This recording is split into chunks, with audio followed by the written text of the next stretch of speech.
कोकाटेन विरोधित निकालाची प्रत मिळाल्यानंतरच कारवाईची शक्यता होणार आहे।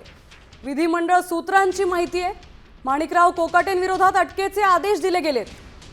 आमदारकी रद्द करण्यासाठी विधिमंडळाला कोर्टाच्या आदेशाची प्रत आवश्यक असते, त्यामुळे त्यानंतरच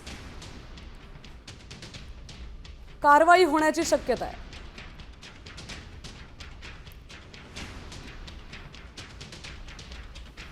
आपले प्रतिनिधी गणेश कवडे आपल्यासोबत जोडलेले आहेत। गणेश, कोकाटेन विरोधात निकालाची प्रत मिळाल्यानंतरच कारवाई होण्याची शक्यता आहे, तर याबद्दलची अधिकची माहिती काय?